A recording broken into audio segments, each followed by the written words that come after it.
காலுஜி, நாம இதுவரைக்கும் யாருக்கும் எந்த உதவியும் செஞ்சதில்ல. எல்லாருக்கும் கெடுதல் தான் செஞ்சிருக்கோம். அதனாலதானே என்னவோ நமக்கு இது வரைக்கும் குழந்தை பிறக்கவே இல்ல. எவ்வளவு நாளைக்கு அப்புறம் நான் ஒரு முட்டையிட்டு இருந்தேன். அந்த முட்டையும் கெட்டு போயிடுச்சு. கடவுள் நம்ம மேல அந்த அளவு கோபமா இருக்காரு போல இருக்கு. கோரி, தைரியமா இரு. கடவுள் நம்ம கஷ்டத்தை கொஞ்சம் தாமதமா பார்க்கலாம், ஆனா பார்க்காம இருக்க மாட்டாரு. நீ வேணா பாரு, நமக்கு கண்டிப்பா குழந்தை பிறக்கும்.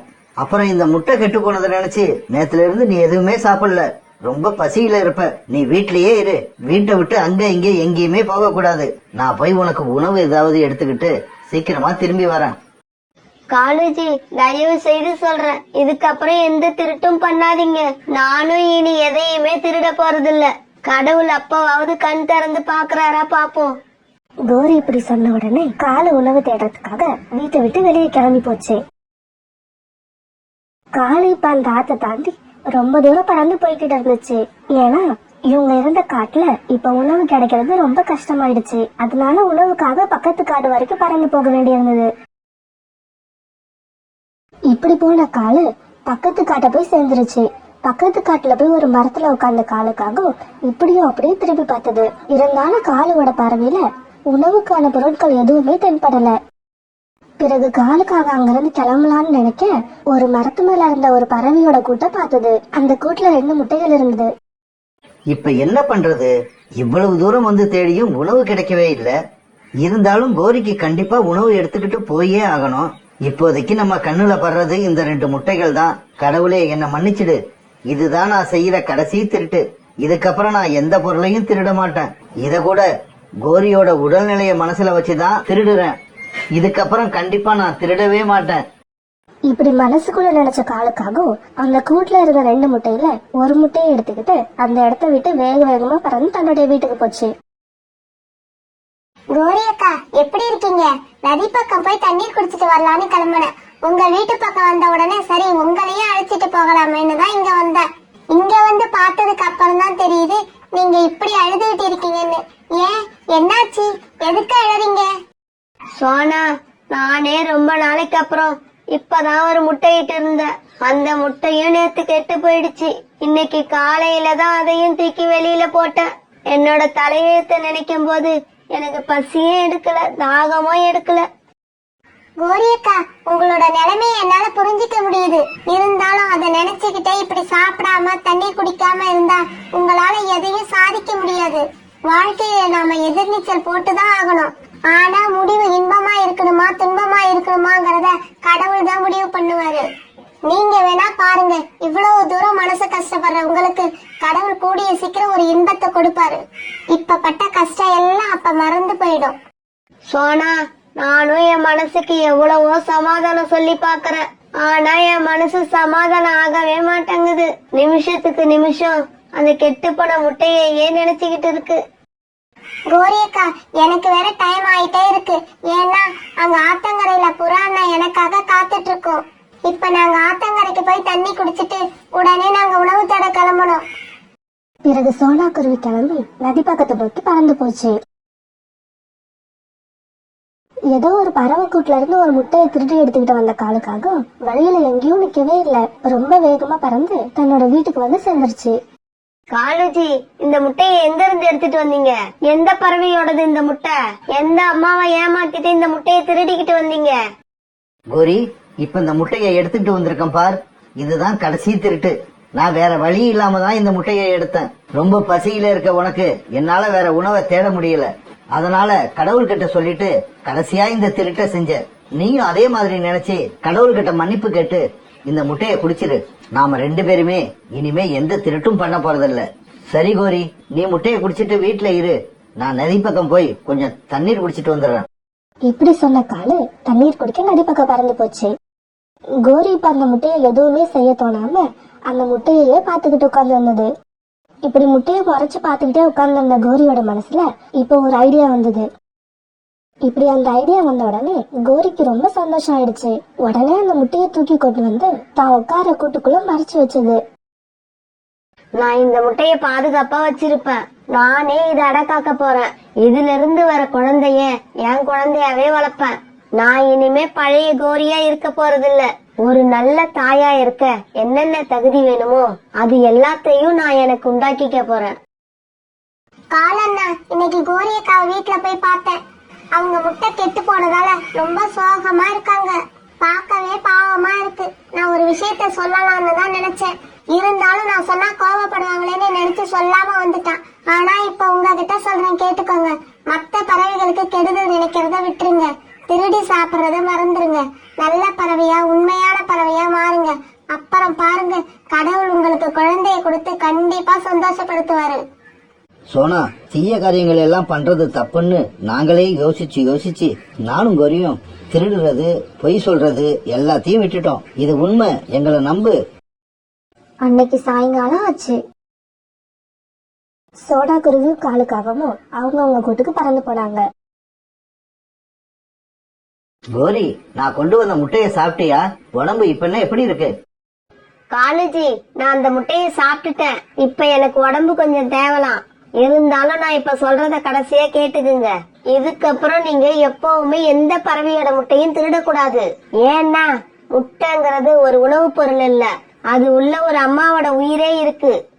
கோரி, என்ன நம்பு. நான் இனிமே முட்டைன்னு இல்ல, எந்த பொருட்களையுமே திருட மாட்டேன். பிறகு ராத்திரி ஆச்சு. காலுக்காகவும் தன்னோட கூட்டுல படுத்து தூங்கிடுச்சு. ஆனா காலு தூங்குறதுக்காக காத்துக்கிட்டு இருந்த கோரிக்காக்கும் காலு தூங்குனதுக்கு அப்புறம் அந்த முட்டை மேல ஏறி உட்காந்து அதுக்கு கதகதப்பு கொடுத்து அடக்காக்க ஆரம்பிச்சது. மறுநாள் பொழுது விடிஞ்சிச்சு. மறுநாள் காலையில கண் வச்ச புறா நேரா சோனா குருவி வீட்டுக்கு வந்தது. சோனா குருவி, இன்னைக்கு நம்ம உணவு தேட மலை பக்கம் போகலாம். அங்க ஒரு நெல் வயல் நல்லா விளைஞ்சிருக்குன்னு கேள்விப்பட்டேன். அப்புறம் எனக்கு இன்னைக்கு கூட நெல்மணி சாப்பிடணும்னு ரொம்ப ஆசையா இருக்கு. புராணா, உங்க பேச்சை கேட்டுக்கிட்டு நானும் வரேன். ஆனா சாப்பிட கண்டிப்பா அங்க ஏதாவது கிடைக்கணும். பிறகு அவ்வளவு தூரம் போயிட்டு சாப்பிட எதுவும் கிடைக்காம சும்மா திரும்பி வர மாதிரி ஆயிட போகுது. இல்ல சோனா, கண்டிப்பா கிடைக்கும். நேத்து அந்த பக்கம் போயிட்டு வந்த பறவைகளை நல்லா விசாரிச்சுட்டு தான் நான் வரேன். இவங்க 2 பேரும் இப்படி பேசிக்கிட்டு இருக்கும் போது அங்க கோரிக்காக பறந்து வந்தது. சோனா, நான் எவ்வளவு வேகமா தெரியுமா பறந்து வரேன். எங்க நான் வர்றதுக்கு முன்னாடி நீ உணவு தேட கிளம்பிடக் கூடாதுன்னு வேண்டிக்கிட்டே வந்தேன். அப்படியா? அப்படி என்ன கோரி அக்கா முக்கியமான விஷயம் என்ன பாக்குறதுக்கு? சோனா, உன்கிட்ட ஒரு முக்கியமான விஷயத்த பத்தி கொஞ்சம் சந்தேகம் கேட்கணும். கேளுங்க அக்கா, எந்த விஷயமா இருந்தாலும் என்ன கேளுங்க. எனக்கு தெரிஞ்சதை நான் சொல்றேன். சோனா, நாம இட்ட முட்டை கெட்டு போகாம இருக்கணும்னா ஒரு நாளைக்கு நாம அந்த முட்டை மேல எத்தனை மணி நேரம் உட்காரணும்? எந்தெந்த சமயங்கள்ல உட்காரணும்? கோரி அக்கா, நீங்க ஏற்கனவே இட்ட முட்டை தான் கெட்டு போயிடுச்சு. இப்ப மறுபடியும் முட்டையிட்டு இருக்கீங்களா? ஆமா சோனா, நான் மறுபடியும் முட்டையிட்டு இருக்கேன். இந்த முட்டையும் கெட்டு போகாம இருக்கணும்னு தான் உன்னை ஆலோசனை கேட்க வந்தேன். கோரி அக்கா, நீங்க மறுபடியும் முட்டையிட்டது ரொம்ப சந்தோஷமான விஷயம். அப்புறம் நான் சொல்றபடி செய்யுங்க. இப்ப இது குளிர்காலம், அதனால ராத்திரி பூரா முட்டை மேலேயே உட்கார்ந்துருங்க. அப்புறம் ஒவ்வொரு நாள் விடியற் காலையிலயும் முட்டை மேல உட்காருங்க. உங்களுக்கான உணவெல்லாம் காலெண்ணாவை கொண்டு வர சொல்லுங்க. மத்தியான நேரத்துல மட்டும் நீங்க நதி பக்கம் போய் தண்ணீர் குடிச்சிட்டு வந்துருங்க. ஏன்னா மத்தியானத்துல கொஞ்ச நேரம் முட்டை மேல நாம உட்காரணும்னா கூட முட்டை கெட்டு போறதுக்கு சான்ஸ் இல்ல. அப்படியே அடுத்தவங்க உணவு பொருட்களை திருடுற பழக்கத்தையும் விட்டுருங்க. புராணா, கோரி அக்கா முன்ன மாதிரி இல்ல. அவங்க ஏற்கனவே செஞ்ச தப்பெல்லாம் நினைச்சு மனசு ரொம்ப நொந்து போயிருக்காங்க. கோரி அக்கா இப்போ ஒரு நல்ல தாயாகிறதுக்காக எல்லா வகையிலயும் தயாராகிட்டு வராங்க. கோரி அக்கா, அப்படிதானே?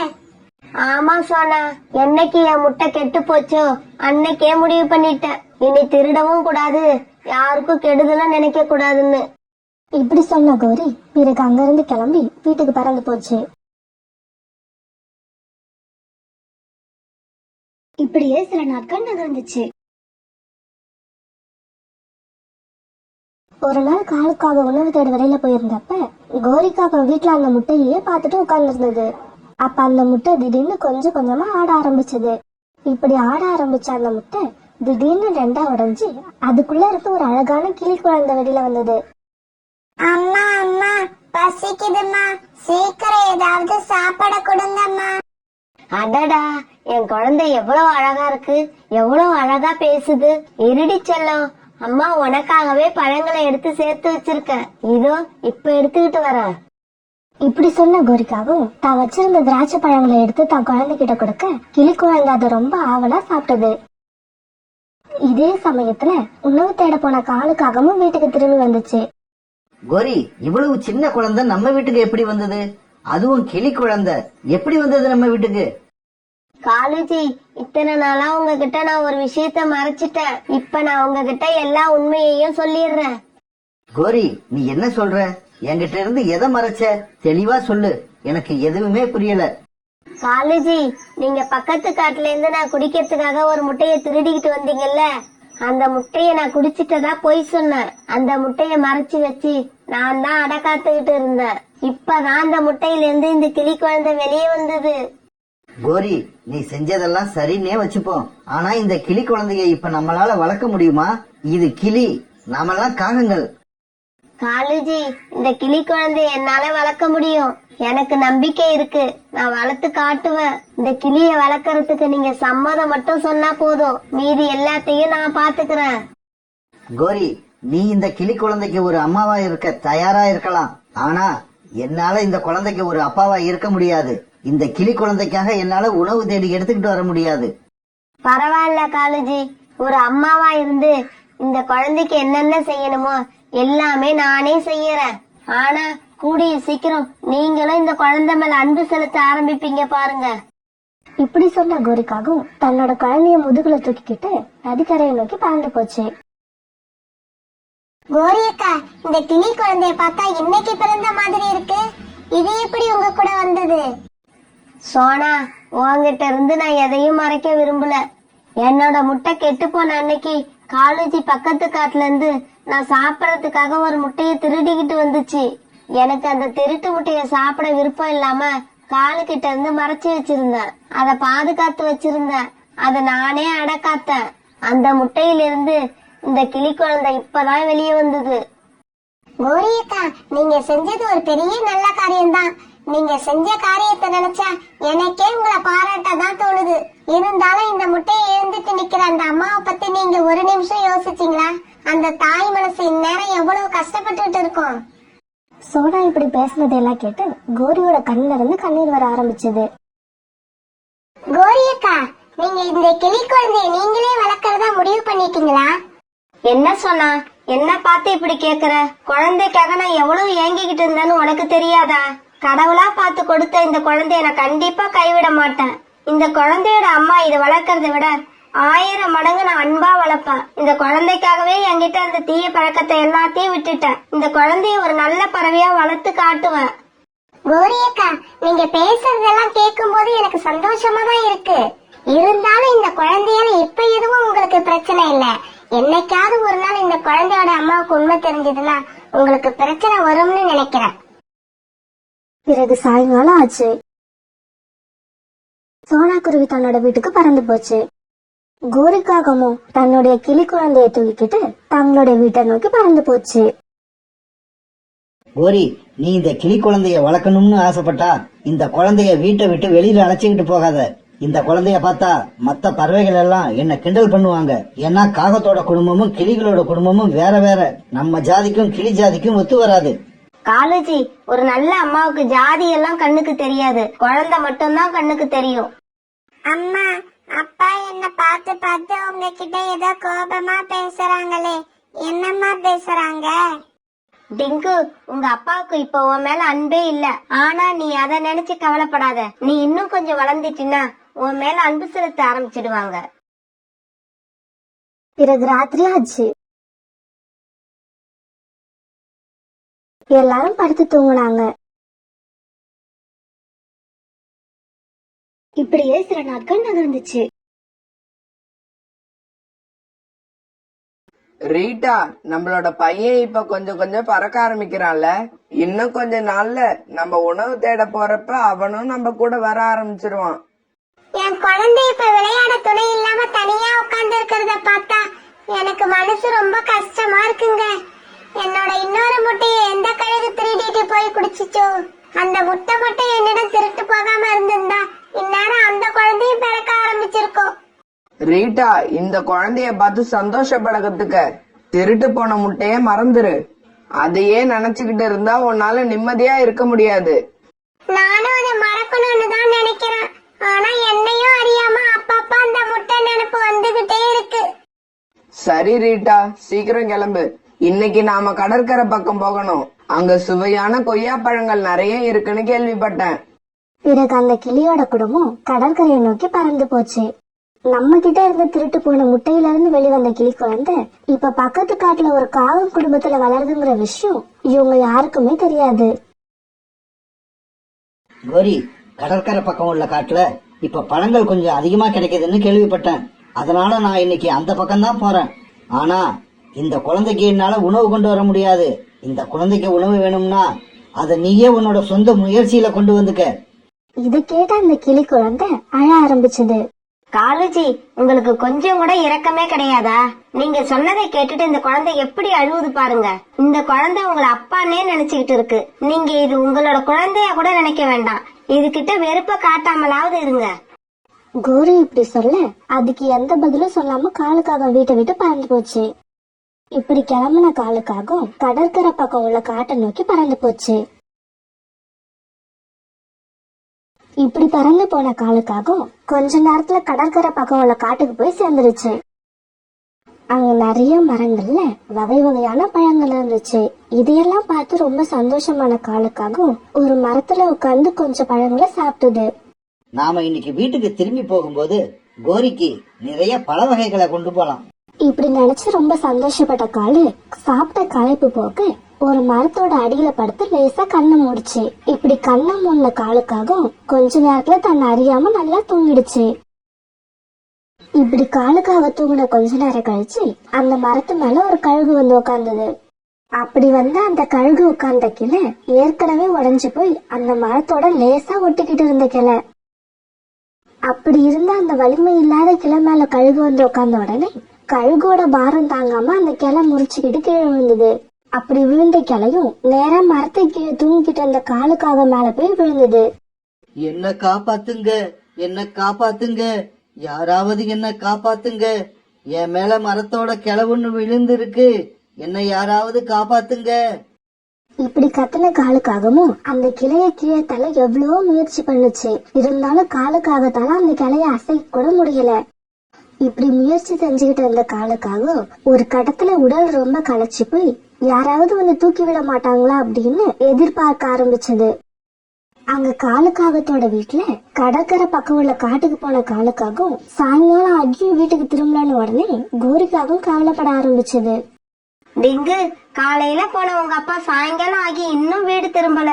எனக்கு என்னவோ பயமா இருக்கு. வா, நம்ம சோனா குருவி வீட்டுல போய் விசாரிச்சு பாப்போம். ஒரு சமயம் சோனா குருவியும் உங்க அப்பா கூட போயிருந்தாலும் போயிருக்கலாம். இப்படி சொன்ன கோரிக்காகவும் மகன் டிங்குவை கூட்டுக்கிட்டு சோனா குருவி வீட்டுக்கு போச்சு. கோரி அக்கா, உங்க பையன் இப்ப பெருசா வளர்ந்துட்டான்ல, இப்ப நல்லா பறக்கவே ஆரம்பிச்சுட்டான். அப்புறம் நீங்க இவனை விட்டு ஒரு நிமிஷம் கூட பிரிஞ்சு நான் பார்த்ததே இல்ல. ஆமா சோனா, கடவுள் எப்படியோ இவனை என்கிட்ட கொடுத்து என்னோட எல்லா துக்கத்தையும் சந்தோஷமா மாத்திட்டாரு. இப்ப இவனை பிரிஞ்சு என்னால ஒரு நிமிஷம் கூட இருக்க முடியாது. அப்புறம் சோனா, உங்க அண்ணன் காலேஜ் காலையில உணவு தேட கடற்கரை பக்கம் உள்ள காட்டுக்கு போனவரு இன்னும் திரும்பி வரல.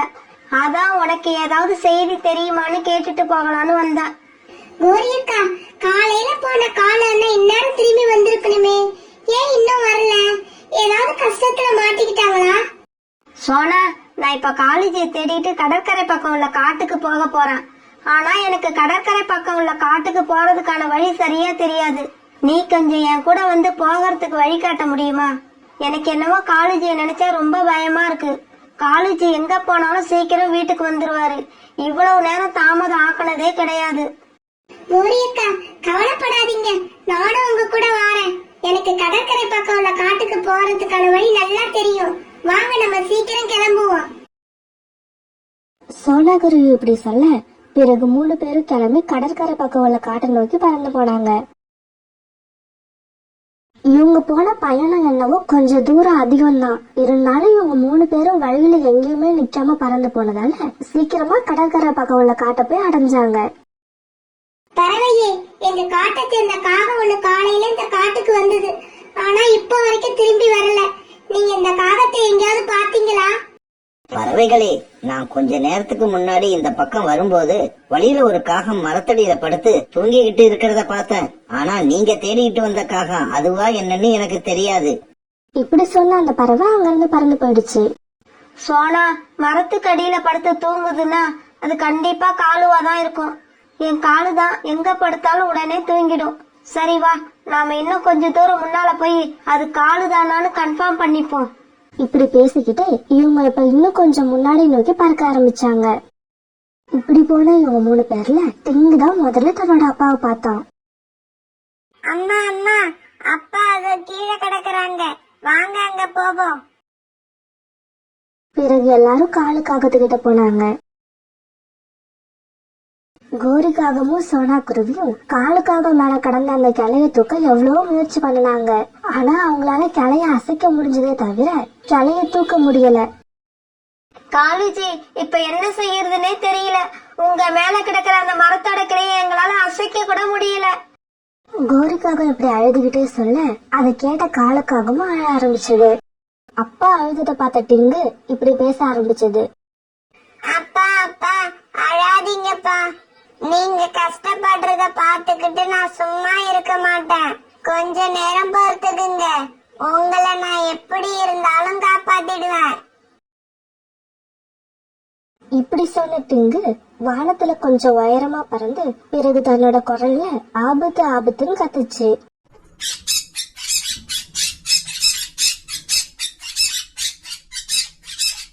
டிங்குவோட ஆபத்து குரல கேட்ட நிறைய கிளிகள் உடனே அந்த இடத்துக்கு வேகமா பறந்து வந்தாங்க. என்னோட அப்பா அந்த மரக்கிளைக்கு கீழே மாட்டிக்கிட்டாங்க. தயவு செய்து எல்லாரும் அந்த மரக்கிளைய தூக்கி எங்க அப்பாவை காப்பாத்துங்க. டிங்கு கிளி இப்படி சொன்ன உடனே எல்லா கிளிகளும் அந்த மரக்கிளைய தூக்கி காலுவை காப்பாத்திட்டாங்க. இப்படி அந்த மரக்கிளைய தூக்கி காலுவை காப்பாத்தின உடனே மீதி எல்லா கிளிகளும் பறந்து போயிட்டாங்க, ஒரு 3 கிளிகளை தவிர. அந்த கிளிகள் ரீட்டாவோட கணவன், அவங்களோட குழந்தை. தங்களோட இனத்தை சேர்ந்த ஒரு கிளி காகத்தை அப்பா அப்பான்னு கூப்பிட்ட உடனே ஆச்சரியப்பட்டுதான் அவங்க 3 பேரும் அங்கேயே நின்னாங்க. ரீட்டா, இங்க பாத்தியா? இந்த கிளி குழந்தையோட உயரம், ரெக்கையோட அளவு எல்லாம் நம்ம குழந்தை மாதிரியே இருக்கு. ஆமாங்க, நீங்க சொல்றது உண்மைதான். இது கண்டிப்பா நம்மளோட குழந்தையாதான் இருக்கணும். இதுல கொஞ்சம் கூட சந்தேகமே இல்ல. ஆன்ட்டி, நான் உங்களோட குழந்தை இல்ல. இதோ இந்த காகங்கள் தான் என்னோட அம்மா அப்பா. டிங்கு கிளி இப்படி சொன்னதை கேட்ட காலுவோட கண்ணில இருந்து இப்ப கண்ணீர் வர ஆரம்பிச்சது. உண்மையை சொல்லுங்க, நீங்க எல்லாம் யாரு? இந்த கிளி குழந்தை உங்ககிட்ட எப்படி வந்தது? இது எங்களோட குழந்தை தானே?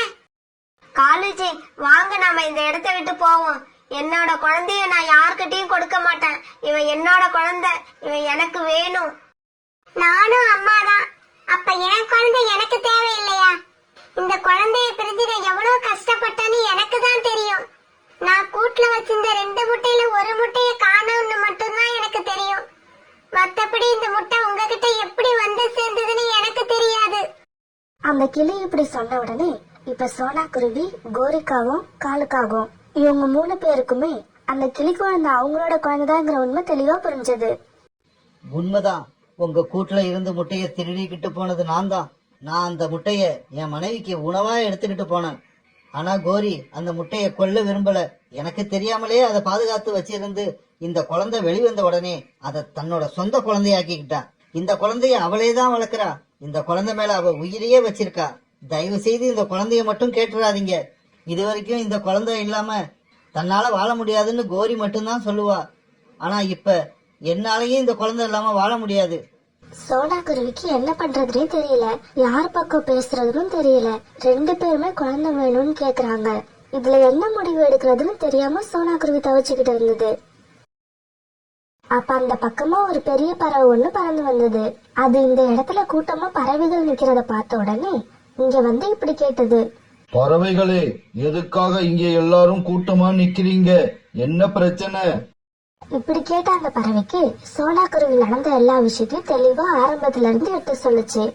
இப்ப இங்க உள்ள பிரச்சனையே இந்த குழந்தைய யார் எடுத்துக்கிட்டு போய் வளர்க்கறது அப்படிங்கறதுதான். கிளியோட கூட்டுல இருந்து காகம் முட்டைய திருடிக்கிட்டு போனது தப்புதான்.